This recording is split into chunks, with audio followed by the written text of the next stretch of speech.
5 levels of using the AI. So level 0 is basically that you don't use it. That's level 0, of course, right? So you do everything in like manually. Then level 1 is that you delegate some small certain tasks to AI. Then second level is that you work in pair with the AI. So, and this is the level where a lot of people stuck basically on this level. Level 3 is where you work with agents. Level 4 is where you write specifications and agents work for hours without intervention. So you just, you create the specifications, you give them tasks, and they do it for you. And then there is the maximum level with like fifth level, which is like called dark factory, which is a closed ecosystem that you created that turns specifications into ready to use solutions.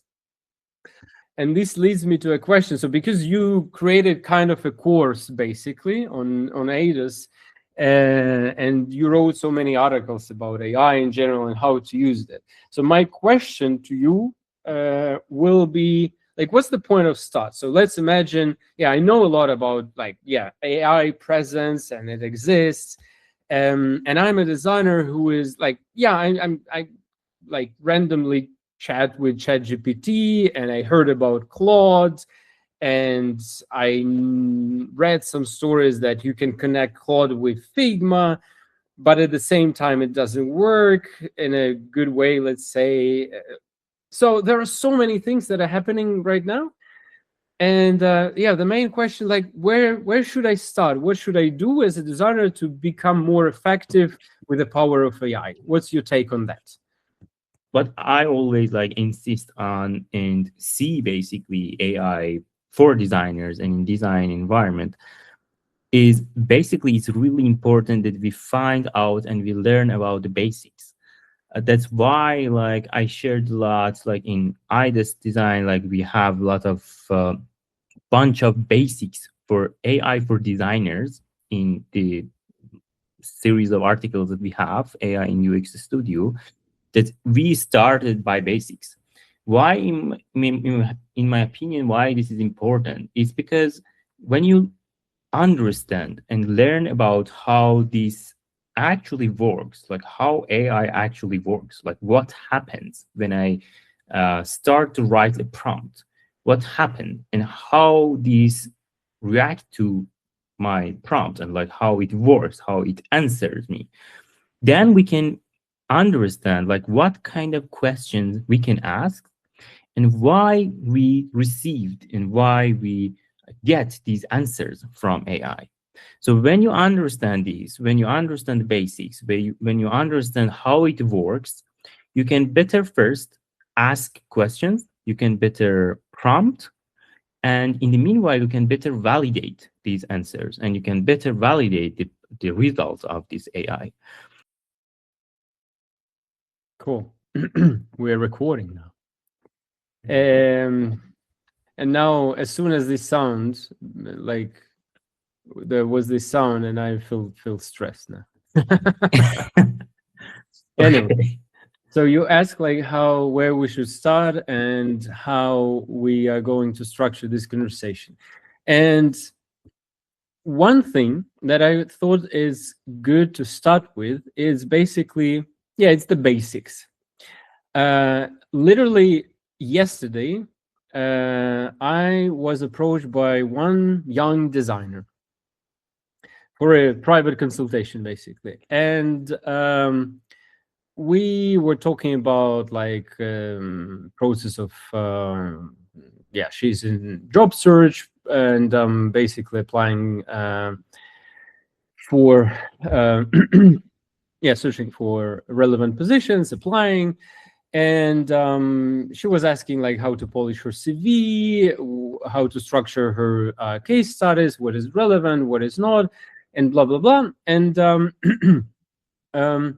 the one of the questions that appeared was, okay, should I show something about the AI in my portfolio, about or in the CV?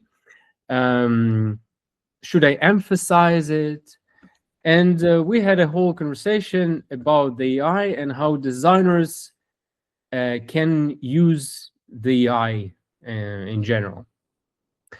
And then also on the background, it's another layer. I read one article where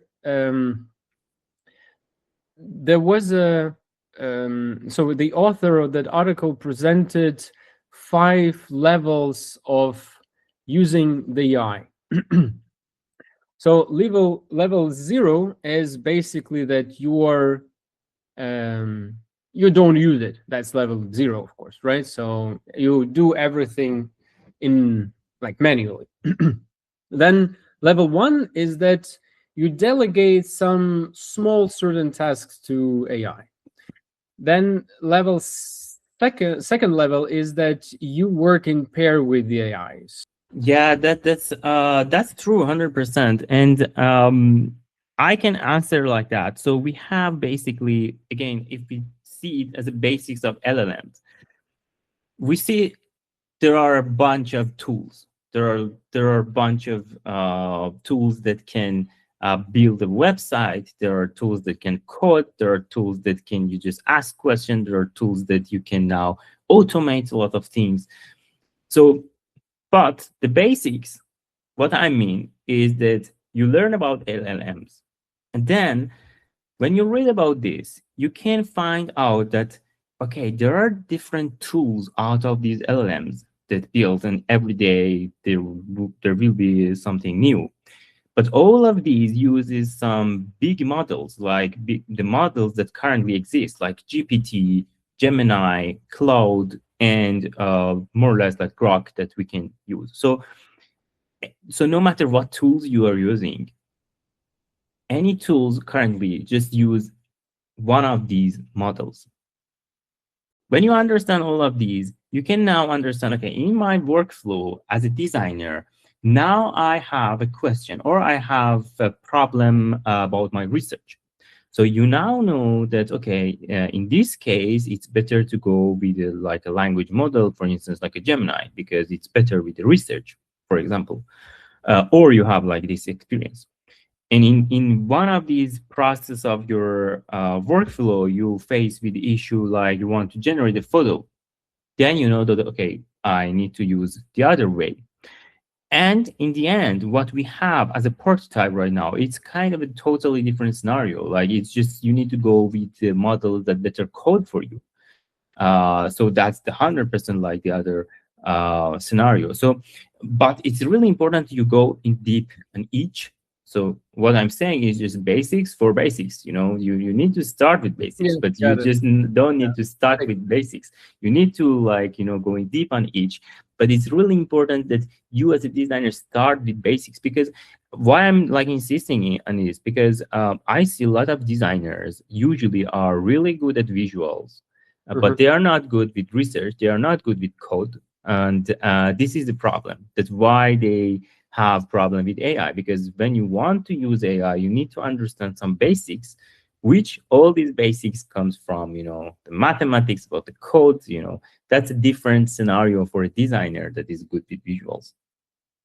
And this leads me to another part of the conversation where I think that we're actually, and this is like from one hand, something that a lot of designers are scared of, that design and in general everything in the tech industry, digital tech industry, like it becomes very technical. You can't say like I'm a humanitarian. I don't, you know, I don't give a shit about like code and all these things, and I will just stick to creative stuff. I think there is no room for that. So if you want to stay effective, if you want to stay on the market in general, you definitely need to start with with these basics, and you need to understand, okay, if I'm working on the UI, let's say, how to bring it into the code in a best way? How can I get it back into my designs and so on? Every day now, every single day, there is some news that kind of explodes your mind. And basically, again, a couple of days ago, Google presented like this Gemini 3.1, as far as I remember. Yeah. Which, for example, from the design perspective, it's very cool because you now can generate SVG graphics with animation, and it's amazing. The quality is amazing. But one thing that I realize is that even I'm following all the news and I'm trying to explore all the new things, I'm not keeping up with the speed, and that kind of that scares me, you know. Yeah, so talking about wrappers, talking about LLMs, you're absolutely right. There are some models that called for specific tasks, basically, and like, again, before February, I guess, I was using different wrappers, different tools. For example, my favorite one was Perplexity for kind of research. When I need to go wild in terms of like, getting insights, scrapping information from Reddit or other websites. And that was a tool for me. Then I synthesized all the information with the help of ChatGPT and created some, there was already a way to create kind of tables, charts, whatever, in FigJam with the help of ChatGPT. There was this kind of integration, and you can basically research, and then you can have a report in FigJam with the help of ChatGPT. So I have a huge desire basically to get rid of manual design at the end, and basically having a design system in place in Figma, I mean, like in Storybook, let's say, or somewhere else, right? So all the components there, all the tokens, etc., and basically connect it to a tool where I can prompt and I can create prototypes, working things in code with help of my prompts, basically, and with the help of this tool. So I actively started to explore these functionality, let's say, of Claude. And then I questioned myself, like, okay, I have so many tools and I need to pay for that tool. I need to pay for that tool. It's all business, right? So you need to pay.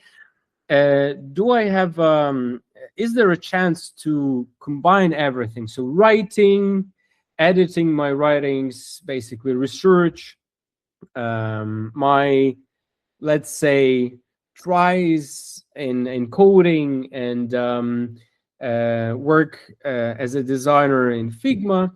And then I realized that it's actually time has come to, let's say, to have one entry point. So a tool where you have all the models that serve basically different use cases. And I realized for me, it can be Claude.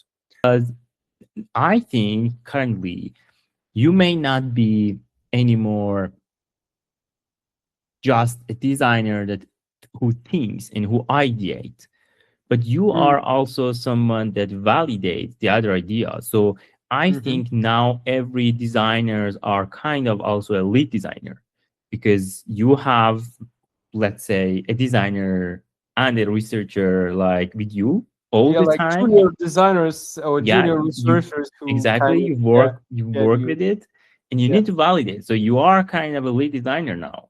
So your role is kind of now different.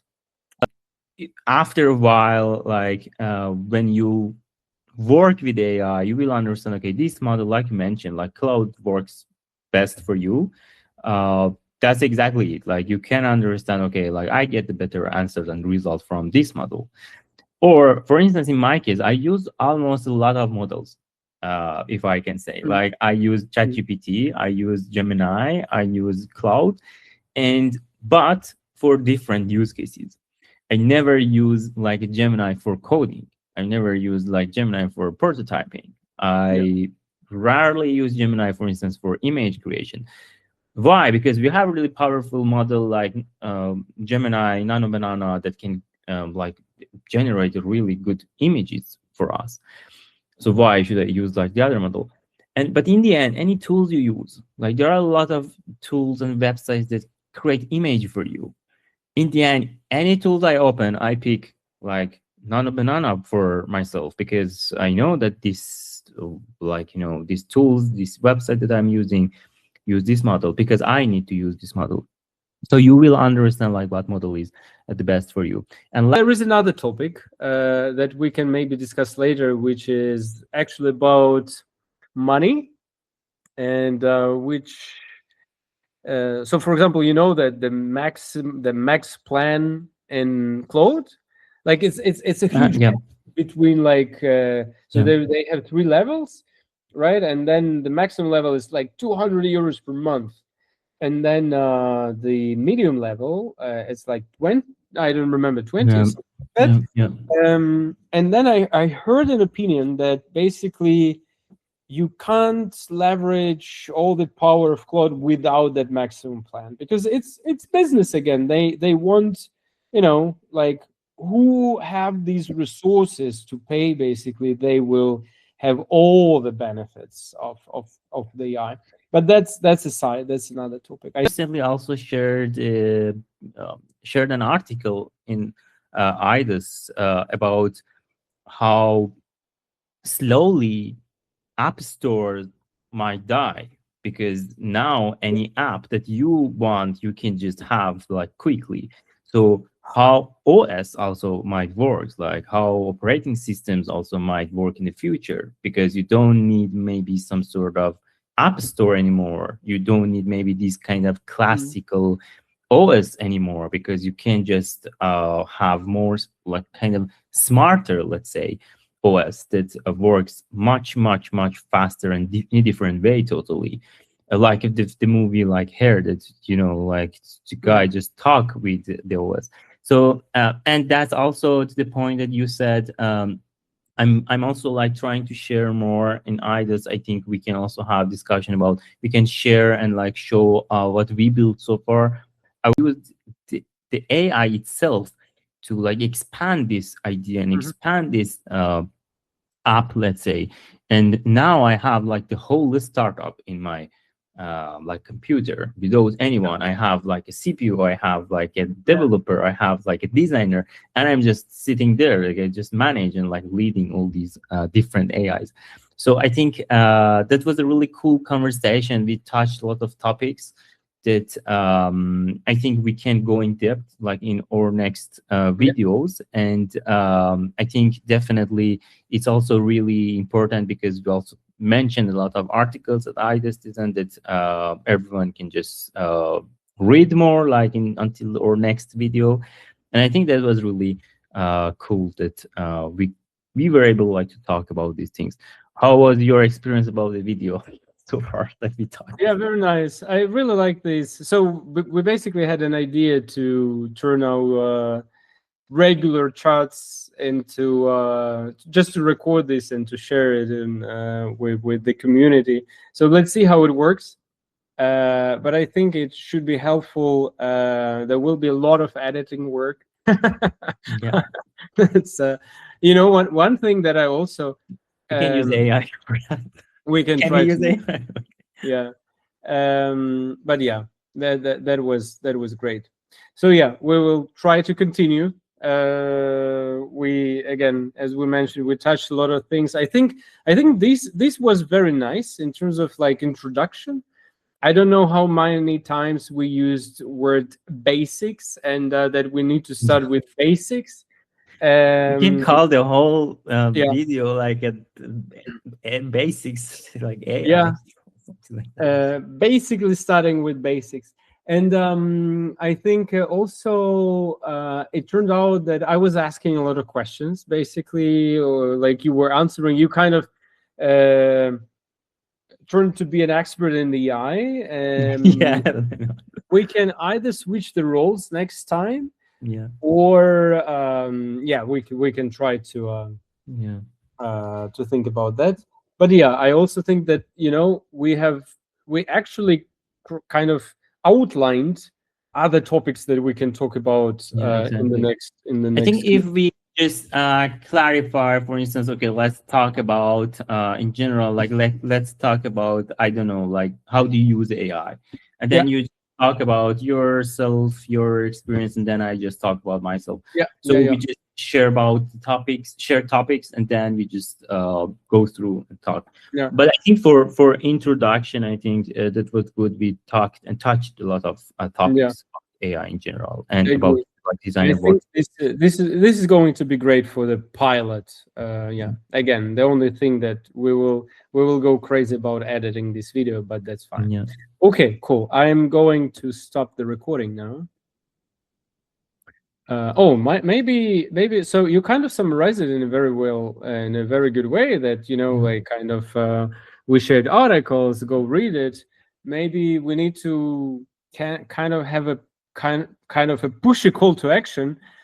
Like Yeah. subscribe to I think we can just, and yeah, we can have subscribe, and also we can just add the link of these articles that we mentioned during this call, like this video, that they can just go through, for instance, about the dying app store, like about yeah. the AI in UX Studio, and about the other stuff. So I think they can just read more until our next video that we just Okay. talked about. This So video. just for the sake of this video, pause.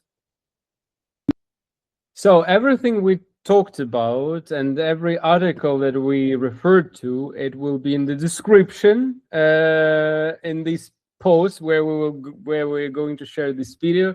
I actually don't know how exactly we're going to share this Very video, but we will manage that.